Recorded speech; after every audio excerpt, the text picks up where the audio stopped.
अपना संतान के सुख से वंचित है। अब बहनें संपर्क करी विंध्य क्षेत्र के विख्यात पहिल टेस्ट ट्यूब बेबी सेंटर से। महिला से संबंधित कोनो गंभीर समस्या के खातिर संपर्क करी प्रतिदिन पुराना तीर्थ मेमोरियल अस्पताल कुटेही रीवा। दुखद है और बेहद कष्टकारक है। मैं ऐसा मानती हूं कि भारतीय जनता पार्टी के सामने जब भी ऐसा वक्त आया है, ऐसा विषय आया है, तो एक विशाल वटवृक्ष की तरह जब भी कोई एक बड़े पेड़ से कोई एक पत्ता भी टूटता है ना, तो उस पेड़ को एहसास होता है। उसी तरह भारतीय जनता पार्टी को भी इस बात का दुख है और हमारे वरिष्ठों को भी इस बात का एहसास है। मुझे नहीं पता उन्होंने किस परिस्थितियों में ये निर्णय लिया,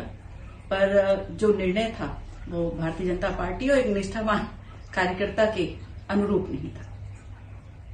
पर लगातार जो उनकी पोस्ट या सब चीजों की आप बात भी कर रही थी, तो ये सबको देखते हुए किस तरीके से बात कर रही थी? मैं आपको बता दूं कि शायद क्षेत्रीय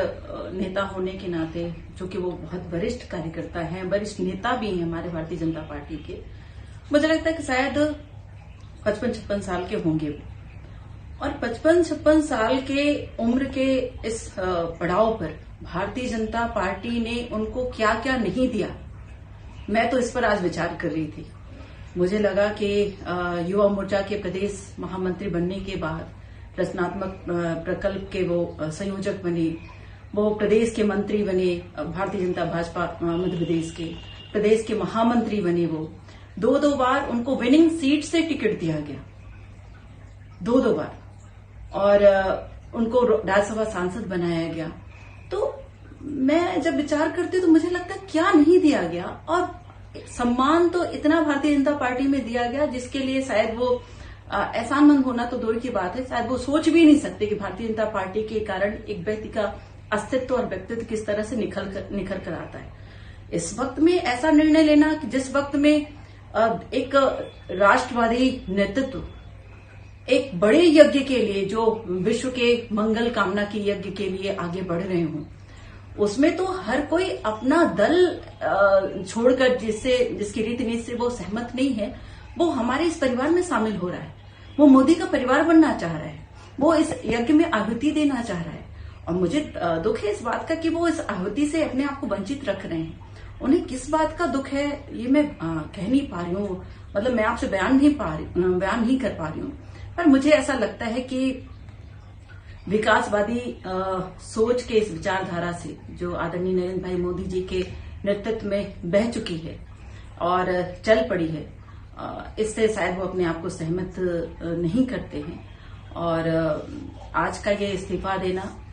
और पार्टी से अपने आप को अलग करना कहीं न कहीं ये बताता है कि उनके मन में शायद कुछ व्यक्तिगत विषय चल रहे होंगे या राजनीतिक महत्वाकांक्षाएं चल रही होंगी। देखिए, इस पर बहुत ज्यादा टिप्पणी करना तो ठीक नहीं है, परंतु उन्होंने भारतीय जनता पार्टी के लिए टिप्पणी की है, तो भारतीय जनता पार्टी के बारे में मैं जरूर इतना कहना चाहूंगी, अपने संगठन के बारे में जरूर इतना कहना चाहूंगी कि आज देश में जब एकमात्र भारतीय जनता पार्टी आदर्श बनकर उभरी है,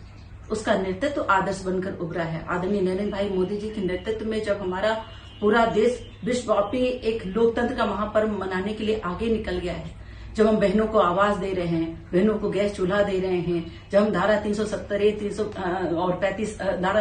और 35A को जब हम समाप्ति की ओर लेकर जा रहे हैं, जो हम इतने बड़े बड़े निर्णय ले रहे हैं, चाहे वो सर्जिकल स्ट्राइक हो, चाहे वो CA हो, चाहे वो अन्य तरह के विषय हो, एक राष्ट्र और एक चुनाव की बात हो, ऐसे बड़े आंदोलन में, ऐसे बड़ी क्रांति में कोई अगर स्वयं की इच्छा की पूर्ति ना हो पाए सिर्फ इस कारण से दल को छोड़कर चला जाए और उस नेतृत्व का साथ ना दे, जो नेतृत्व भारत माता की सेवा के लिए और सर्वस्व अपना न्यौछावर कर दिया, तो निश्चित रूप से ये प्रश्नवाचक विषय है। और मुझे फिर से मैं कहूंगी, मुझे बहुत